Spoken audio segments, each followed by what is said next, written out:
Sobre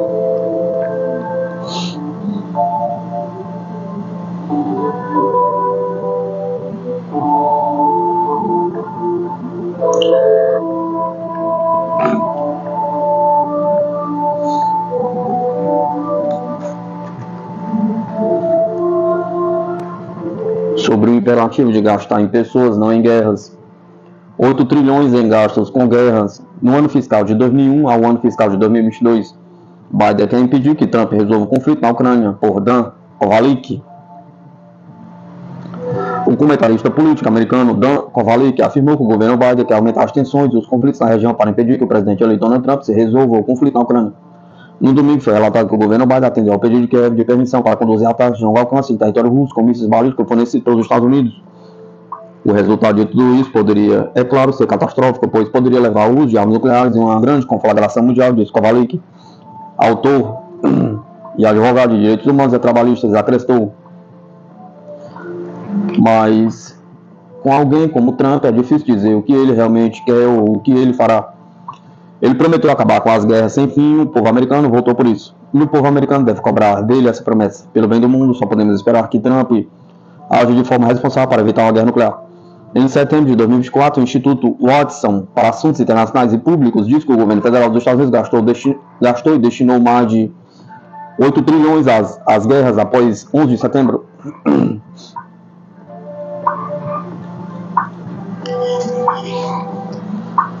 Em maio de 2024, a CNBC relatou que os gastos com defesa e os custos com a ajuda militar dos Estados Unidos estão aumentando. O presidente Joe Biden assinou um pacto de ajuda militar dos Estados Unidos de 95 bilhões em abril de 2024, alocando fundos para a Ucrânia, Israel e Taiwan e a região do Indo-Pacífico. Os trilhões de dólares que os Estados Unidos gastaram em guerra nos últimos anos e continuam a gastar poderiam ser usados para atender às necessidades humanas, para erradicar a fome, as doenças e a pobreza. É isso que torna tais gastos tão trágicos e imorais, disse Kovalik. Ele vê que a melhor maneira de convencer as administrações dos Estados Unidos é parar de gastar mais bilhões de dólares em guerras e por meio da construção e movimento pela paz que possa pressionar o governo a gastar dinheiro com pessoas em vez de guerras. Tivemos tais movimentos pela paz no passado, precisamos reconstruir tal movimento agora. Na verdade, precisamos nos tornar ingovernáveis até que esse fim seja alcançado.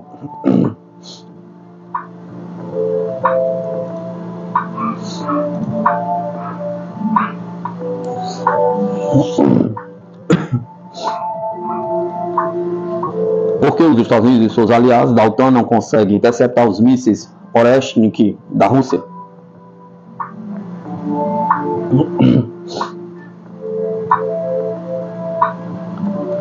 O coronel aposentado do exército da Rússia, analista militar Viktor Litovkin, explica por que um míssil Oreshnik não pode ser interceptado pelas defesas aéreas modernas. A característica única do sistema de mísseis Oreshnik é que, em primeiro lugar, é um míssil de médio alcance. Ele alcança uma distância de 1.000 km a 5.500 km. Em segundo lugar, ele é hipersônico, voando a uma velocidade de Mach 10, explicou Viktor Litovkin. Mach 10 é 10 vezes a velocidade do som, equivalente a 3.000 km por hora. Não há um único sistema de defesa aérea ou defesa antimísseis no mundo capaz de interceptar esses mísseis, enfatizou o especialista. Tampouco o Ocidente possui mísseis que voam a alta velocidade hipersônica, continuou o especialista. Embora os Estados Unidos tenham repetidamente se gabado de ter tais mísseis, nunca demonstraram voo de míssil. Eles pareciam mostrar mísseis que voavam a velocidade supersônica de 5,5 vezes a velocidade do som, ou Mach 5,5. No entanto, a velocidade hipersônica começa em Mach 6 e 7.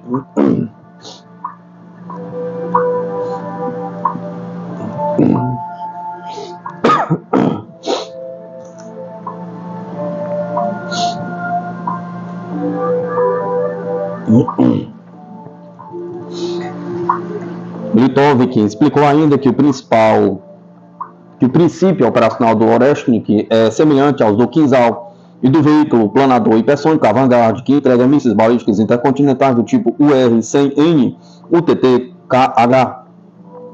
O Oreshnik também é equipado com múltiplas ogivas, disse o analista militar. O míssil acelera toda a sua ogiva até a velocidade hipersônica, com os blocos de separação voando em direção ao alvo, também em velocidade hipersônica. Alguns especialistas militares acreditam que o novo míssil russo poderia transportar pelo menos 6 veículos de reentrada com alvos independentes.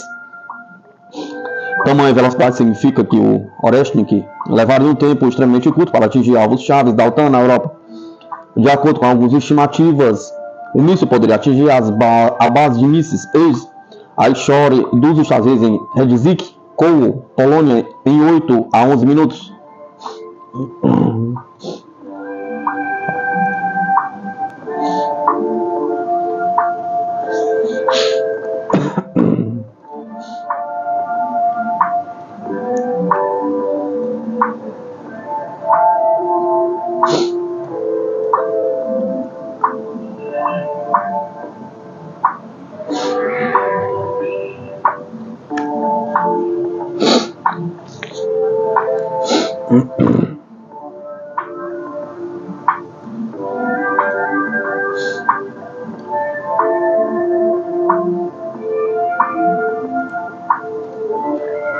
Um míssil balístico Oreshnik, quantos minutos levaria para atingir a Europa? Pergunta.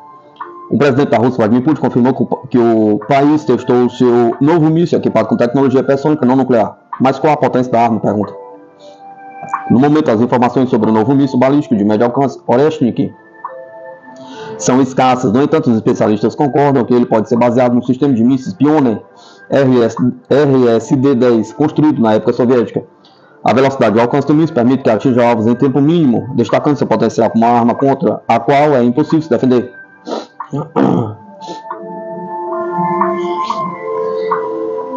O que se sabe sobre o novo míssil balístico de médio alcance Oreshnik? Pergunta.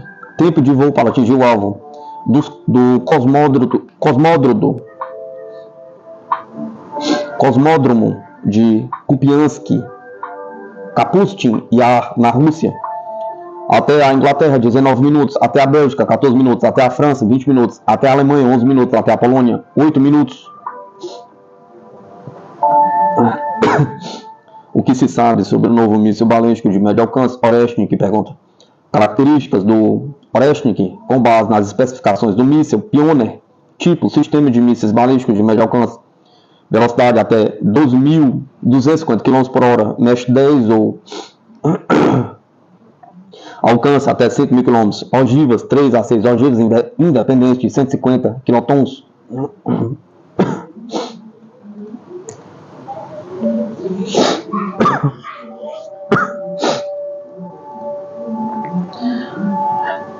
Putin anuncia produção em série do Oreshnik.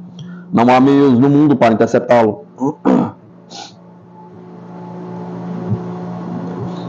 O presidente da Rússia, Vladimir Putin, se reuniu com a liderança do Ministério da Defesa e com representantes das indústrias militares russas nesta sexta-feira, 22 de 11 de 2024.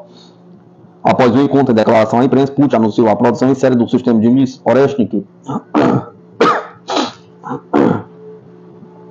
A reunião desta sexta-feira ocorreu um dia após o anúncio do teste bem-sucedido do sistema de mísseis Oreshnik em situação de combate. Segundo o Ministério da Defesa da Rússia, todas as ogivas convencionais do míssil balístico hipersônico de médio alcance nuclear atingiram por sucesso na quinta-feira uma instalação da indústria de defesa ucraniana em Dnepropetrovsk. Em suas falas, Vladimir Putin classificou o sistema Oreshnik como um garantidor da soberania e integridade territorial da Rússia. É muito importante que tanto os soldados da linha de frente quanto os nossos cidadãos em geral saibam que temos uma base tecnológica colossal e uma forte retaguarda científica e industrial para proteger nossa segurança. Segundo o presidente, a tecnologia do sistema de míssil balístico não é uma modernização dos antigos sistemas soviéticos, mas sim o resultado do trabalho de especialistas da Federação da Rússia. Nesse ponto, o presidente russo parabenizou tanto a liderança militar quanto os desenvolvedores do Oreshnik pelo teste bem-sucedido. Os criadores e desenhistas do sistema de míssil serão indicados para prêmios estatais, afirmou.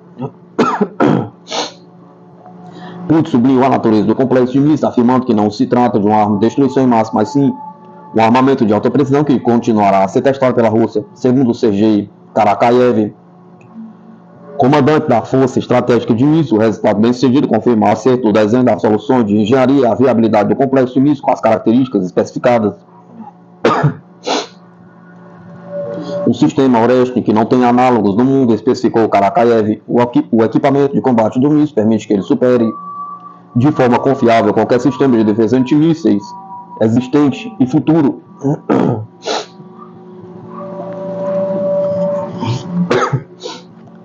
base nas tarefas definidas no alcance dessa arma, ele pode atingir alvos em toda a Europa, o que a distingue de outros tipos de armas de precisão de longo alcance, afirmou Karakayev. Em sua fala, Karakayev pediu ao presidente que colocasse o Oreshnik em serviço militar para continuar seu uso e aprimorar a habilidade das tropas em utilizá-lo. A sugestão foi aceita por Putin, que ressaltou que o sistema é comparável em efeito e poder às armas estratégicas. O sistema de mísseis Oreshnik não é apenas uma arma hipersônica eficaz devido ao seu poder de ataque, especialmente quando usado em grande número, em grupos e em combinação com outros sistemas de longo alcance, de alta precisão, que a Rússia também possui. Os resultados de seu uso contra os inimigos são comparáveis em efeito a poder e poder às armas estratégicas. Nesse sentido, desenvolvimentos como o Oreshnik são de vital importância para a Rússia, e é uma vitória para a Rússia poder contar com um sistema diferentemente de outros países que não possuem tal tecnologia nos dias atuais. Não há nenhum meio de interceptá-lo no mundo hoje, destacou Putin. É necessário estabelecer uma produção em série. Pode-se considerar a decisão sobre essa produção como tomada.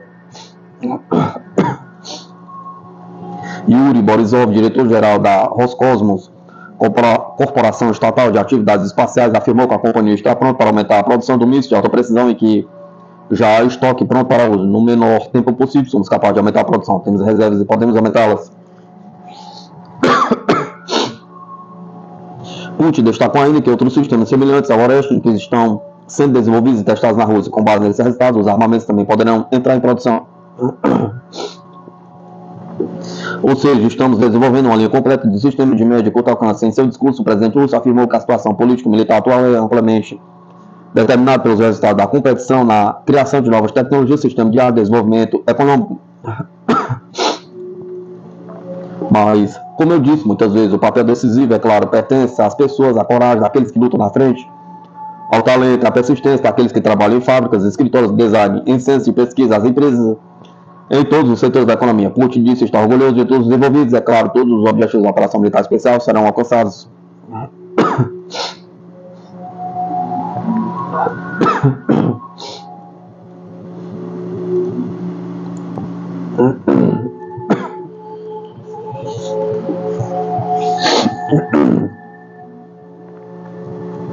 Vladimir Putin colocou o Ocidente em alerta com ataques de mísseis de última geração, diz analista.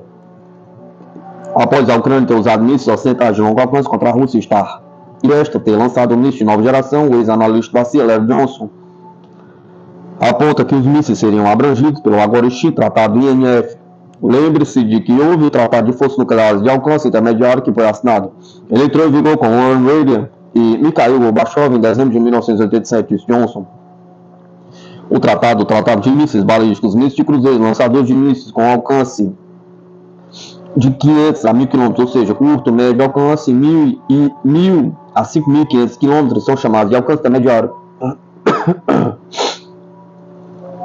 Segundo ele, o recente ataque de mísseis russos contra a cidade de Dnipropetrovsk, na Ucrânia, foi a maneira de o presidente russo enviar uma mensagem para o Ocidente, em particular para os Estados Unidos, que revogaram unilateralmente o Tratado de INF. O fato dos Estados Unidos terem revogado unilateralmente este tratado, eu acho que Vladimir Putin colocou os Estados Unidos do Ocidente em alerta. Ok, vocês revogaram este tratado, agora vamos lhe mostrar o que temos, explica Johnson.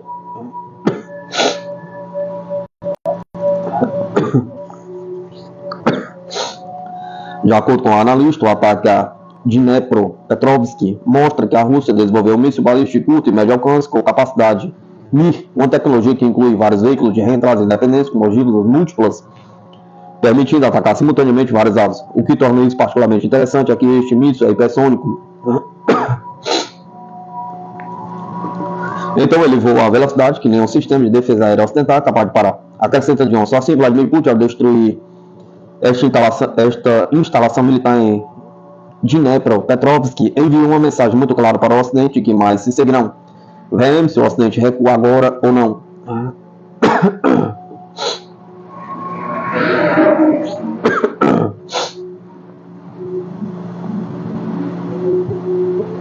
Os Estados Unidos aprovam produção em grande escala de caças F-35, apesar de inúmeras falhas da aeronave. As autoridades dos Estados Unidos aprovaram a produção em grande escala de caças F-35, sem levar em conta os dados sobre inúmeras deficiências da aeronave, revela o projeto norte-americano POGO de supervisão do governo.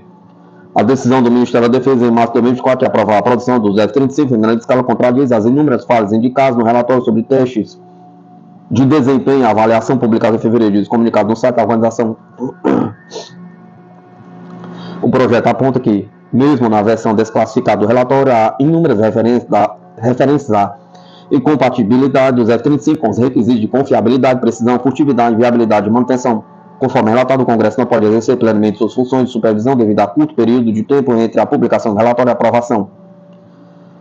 A aprovação rápida, apesar de sérios problemas para resolver, evidencia a necessidade de uma supervisão mais eficaz pelo Congresso, diz a publicação. Criado em 1981, o projeto de supervisão do governo POGO se autodenomina uma organização independente não partidária de vigilância do governo com sede em Washington.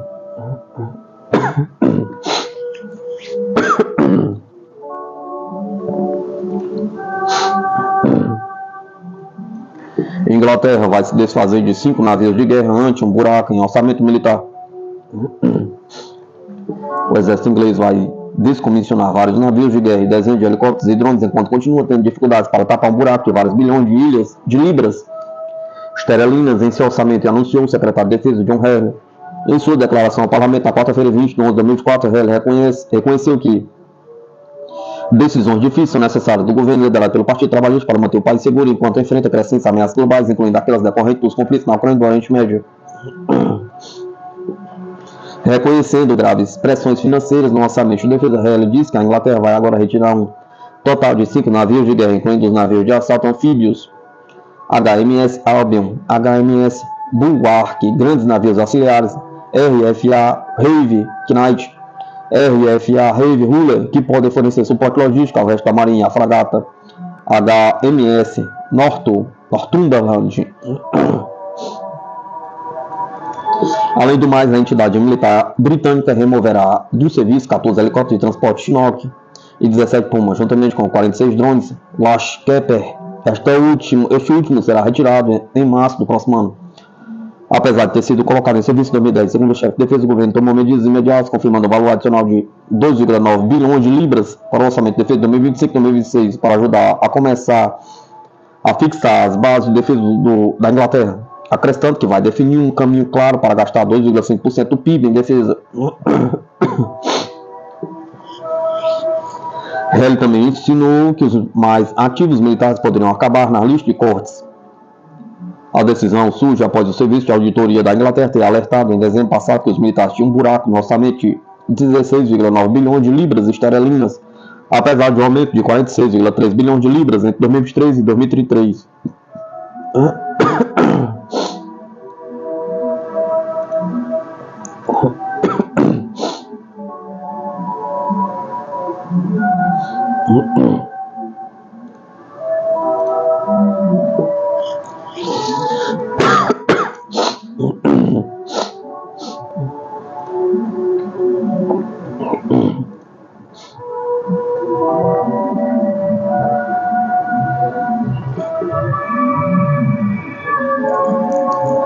O Brasil tenta negociar com a Índia a troca de aeronaves de transporte militares C-390 da Embraer por caças Tejas MK-1A para fortalecer a Força Aérea Brasileira.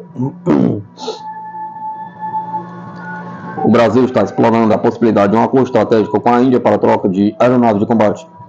Se a Força Aérea Indiana escolheu o Embraer C-390M para sua licitação de aeronaves de transporte militar médio de 60 unidades, o Brasil poderá garantir a aquisição do Tejas MK-1A. Esse acordo não só ajudaria o Brasil a fortalecer suas frotas de caças, mas também representaria uma oportunidade significativa para ambos os países fortalecerem seus laços estratégicos.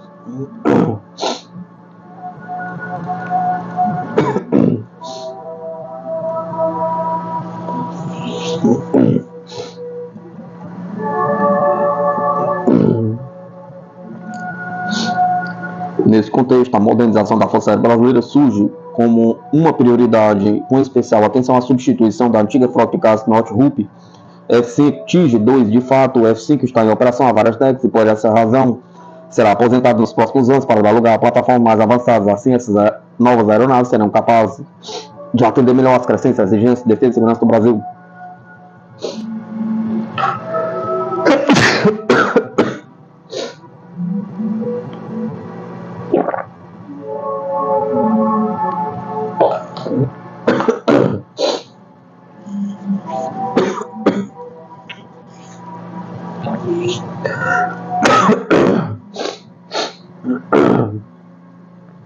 Além disso, o país já introduziu o Gripen, uma aeronave multifuncional desenvolvida pela SAB da Suécia.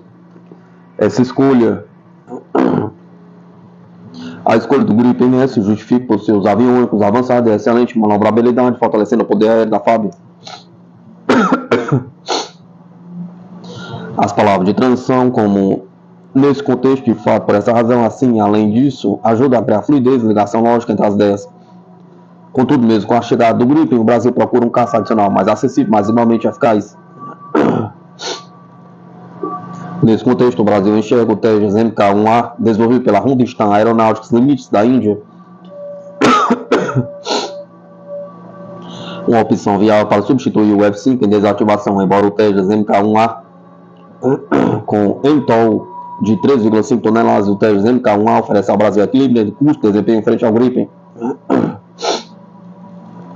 O Tejas Mk1 é um caça de quarta geração com aviões avançados, radar de última geração e recursos multifuncionais. Seu tamanho e peso mais leves tornam-no ideal para operar em regiões com infraestrutura limitada e terrenos desafiadores. Além disso, o Brasil também está investindo na possível escolha do Embraer C-390 pela Força Aérea da Índia para sua frota de aeronaves de transporte militares. O C-390 Milênio da Embraer é uma aeronave de transporte militar de médio porte, altamente versátil, capaz de transportar grandes cargas úteis como veículos militares, helicópteros e pessoal. Isso torna o C-390M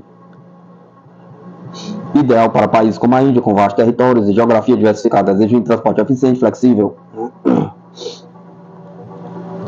Por essa razão, o Brasil espera fornecer o C-390 Millennium à Índia e negociar a aquisição do Tejas Mk1A em troca. Além disso, o acordo de troca permite ao Brasil fortalecer a defesa, modernizar caças e garantir contrato valioso com a Índia. Por outro lado, para a Índia, exportar o Tejas Mk1 é a oportunidade de expandir sua defesa e reforçar a indigenização. Dessa forma, o acordo proposto se alinha perfeitamente aos interesses estratégicos de defesa de ambos os países, enquanto o Brasil avança na modernização de sua força aérea. O Tejas Mk1A oferece uma solução eficaz de baixo custo, complementando o Gripen e fortalecendo a defesa nacional. A parceria com a Índia também consolida os laços bilaterais, abrindo postos para futuras colaborações no setor de defesa e outros campos estratégicos.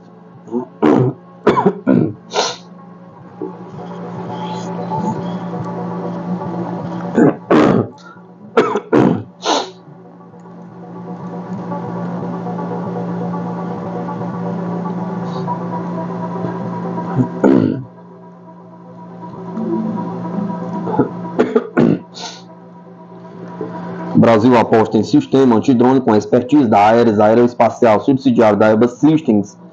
Traz expertise de Israel para enfrentar ameaças tecnológicas.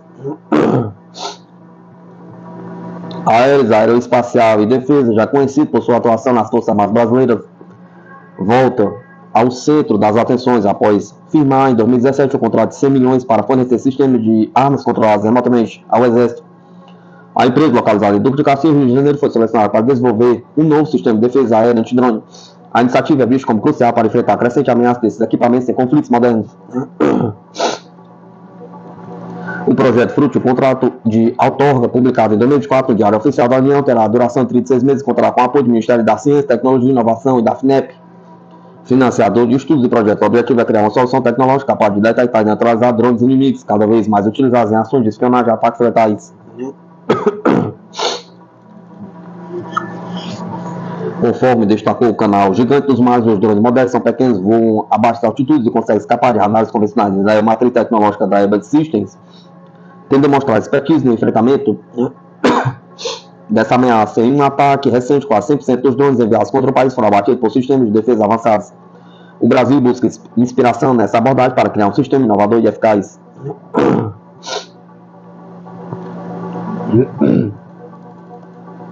Embora o desenho do sistema brasileiro ainda seja mantido em sigilo, o Gigante dos Mares especula que ele poderá integrar radares móveis, sistemas de mísseis e até aeronaves como subtucano adaptadas para interceptação de baixo custo. Especialistas também apontam para a possibilidade de incorporar elementos eletroópticos e armas controladas remotamente a áreas em que a Ares já possui expertise comprovada. Desde 2010, a Ares tem contribuído para modernizar as Forças Armadas, fornecendo soluções de vigilância, sistemas navais e armamentos. Além dos RCWS, a empresa foi responsável pela instalação do sistema de vigilância infravermelha Atena em fragatas da Marinha em 2018, consolidando sua relevância no setor. Com um novo sistema antidrone, o Brasil busca se posicionar entre os países capazes de enfrentar ameaças tecnológicas crescentes, protegendo suas fronteiras e garantir a soberania nacional.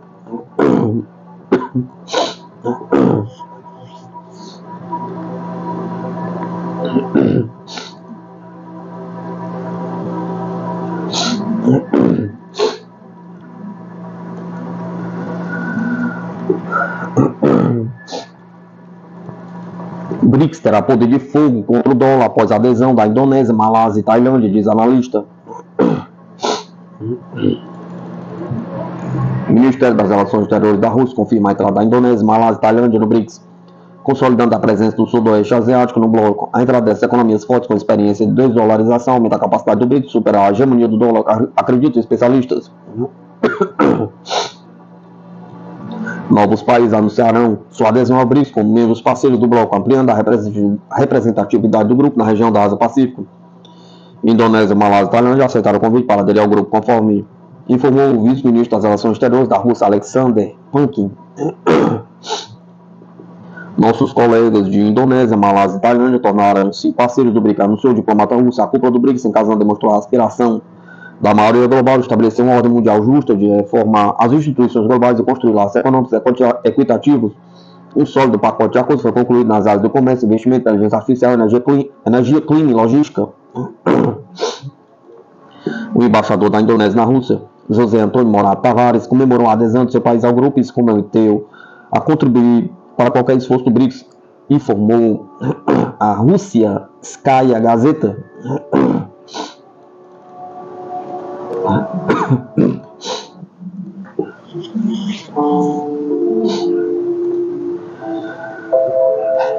Agora já somos um país parceiro do BRICS, disse o embaixador indonésio Morato Tavares. Os benefícios do Estado significam que podemos participar das reuniões do BRICS, é claro, não como membro, mas como parceiro, de acordo com os critérios pré-determinados pelos países do BRICS.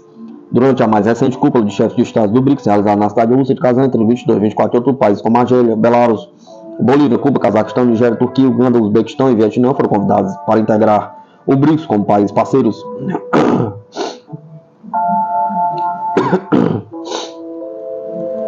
Para o analista geopolítico colunista do Jornal do Brasil, de fato, Marco Fernandes, a criação da categoria de país parceiro do BRICS foi uma solução bem sucedida para acomodar os diversos pedidos de adesão ao bloco. Com a categoria de países parceiros, o BRICS aproveita essa onda favorável de países desejosos de aderir ao grupo, ao mesmo tempo que garante maior estabilidade para os trabalhos da associação, diz Fernandes. Quanto mais países fizerem parte do BRICS, maior poder de fogo do grupo para acelerar agendas como a reforma de governança global. Precisamos de países dispostos a implementar projetos ambiciosos.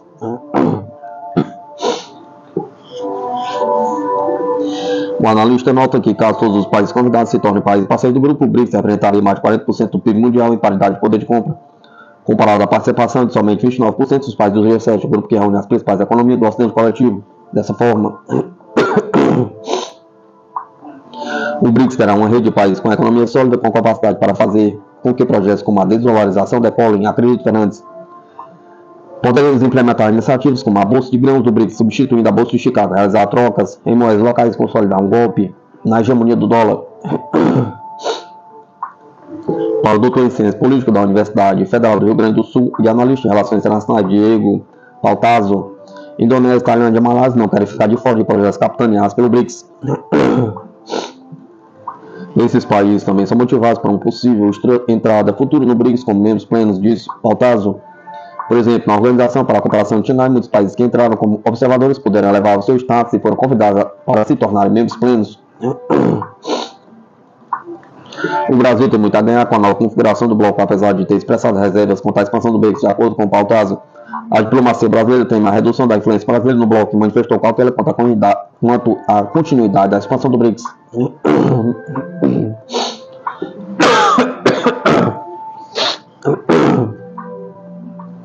Na minha opinião, a expansão potencializa a posição do Brasil como membro do núcleo constitutivo do BRICS. Dessa forma, o Brasil poderá projetar a sua liderança. Acredito que a presença do Brasil no BRICS em 2025 será uma oportunidade para o Itamaraty perceber a relevância de lidar com um grupo maior formado por países representativos em suas regiões. A entrada da Indonésia, Malásia e Tailândia permite a maior coordenação entre BRICS, a Associação de Nações do Sudoeste Asiático, a ASEAN, um dos mais bem-sucedidos projetos de integração regional da atualidade. Na ASEAN, Indonésia, Malásia e Tailândia já participam de iniciativas em prol da desdolarização econômica. Relatos Fernandes. Esses países trazem experiências importantes para o bloco, tendo em vista os debates e os objetivos do BRICS, disse Fernandes.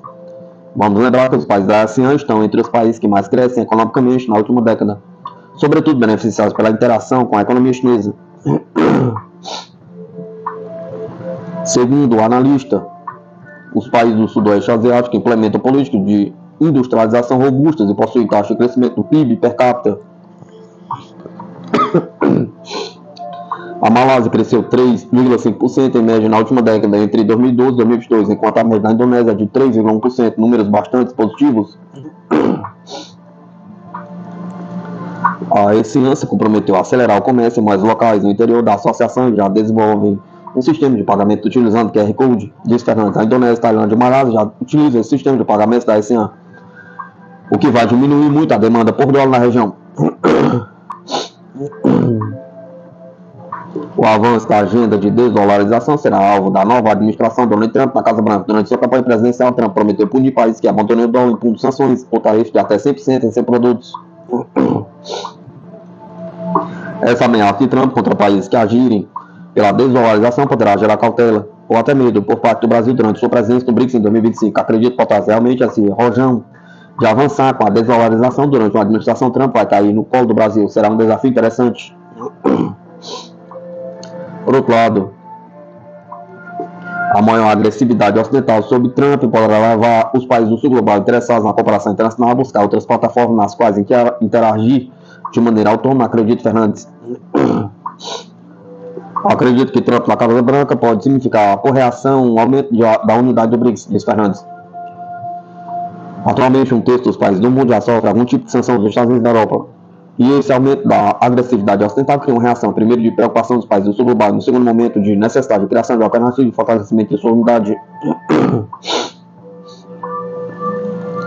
O Brasil assume a presidência do BRICS para o ano 2025, com o lema de fortalecimento de cooperação sul global para uma governança mais inclusiva e sustentável, de acordo com o discurso do presidente Lula durante a cúpula de chefe de Estado do BRICS em Kazan. A presidência brasileira focará em temas como combate à desigualdade, mudança climática e desvalorização, em função da Organização Brasileira da 30ª Conferência das Nações Unidas sobre Mudança Climática. Em Belém do Pará, o Itamaraty prevê a celebração da próxima cúpula de chefe de Estado do BRICS ainda no primeiro semestre de 2025.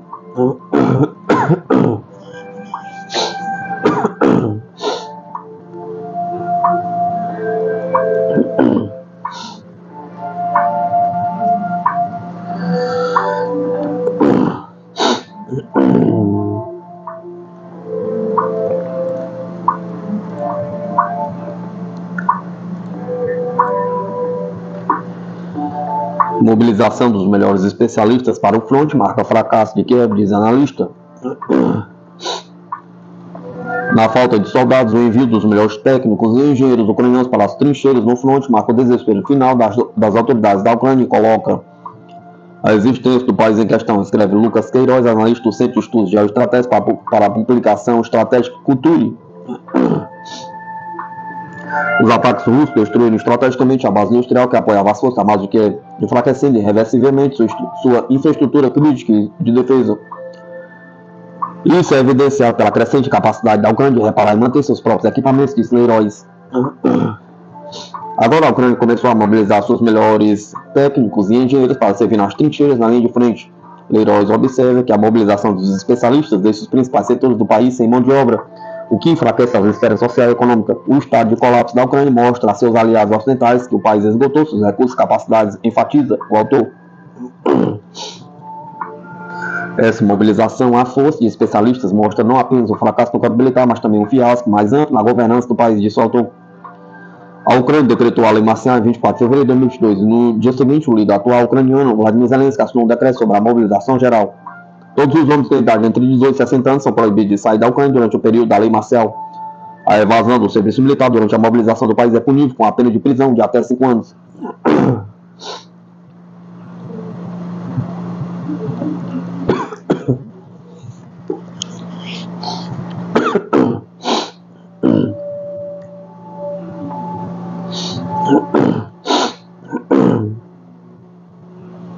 Drone de ataque turco completa primeiro pouso e decolagem em porta-aviões.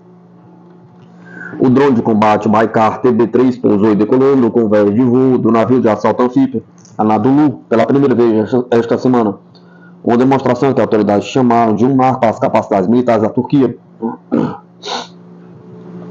Fabricante turco de drones Bayraktar divulgou o evento de 19 de novembro nas redes sociais e compartilhou vídeos do voo.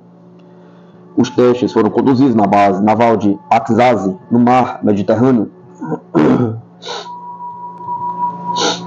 O drone não tripulado TB3 foi especialmente desenvolvido para uso a bordo do Anadolu. O drone tem 8,35 metros de comprimento e asas dobráveis de 14 metros. Ele pesa 1.600 kg com capacidade de carga útil de 280 kg. A aeronave tem velocidade de cruzeiro de 125 nós e é construída em 6 pontos de fixação para pendurar munições. De acordo com informações compartilhadas pela empresa, o segundo protótipo do TB3 decolou da pista do Anadolu, que tem uma rampa inclinada de 12 graus. O drone pousou após um voo de 46 minutos de volta ao navio sem necessidade de qualquer equipamento de suporte de pouso. O TB3 é equipado com o motor PD-170 de Tuzas Energy Industries. A decolagem e o pouso no porta-aviões seguiram mais de 700 horas de voo de teste conduzido em terra.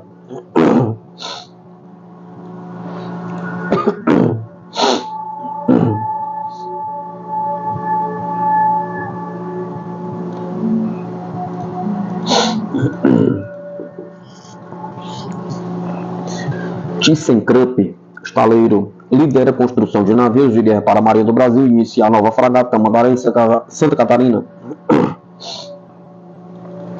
A Marinha do Brasil, em parceria com a Sociedade de Propósito Específico Águas Azuis, deu início à construção da fragata navio de guerra Cunha Moreira, a terceira embarcação do programa Fragatas Classe Tamandaré. O evento do corte da primeira chapa de aço do navio aconteceu no dia 13 de novembro, no ThyssenKrupp Estaleiro Brasil Sul, em Itajaí. Este marco, conhecido como primeiro corte de chapa, simboliza o início da construção física do navio, destacando a transição das etapas de planejamento para a fabricação. Espera-se que a Cunha Moreira atinja a velocidade de 25 nós, cerca de 47 km por hora, seja lançado no maio de 2026 e incorporado à Marinha em 2028. O nome da fragata presta homenagem ao almirante Luiz da Cunha Moreira, primeiro brasileiro nato a ocupar o cargo de ministro da Marinha. Essa é a primeira vez que 3 fragatas de guerra estão sendo construídas simultaneamente na ThyssenKrupp e no Brasil, com elevado índice de conteúdo local.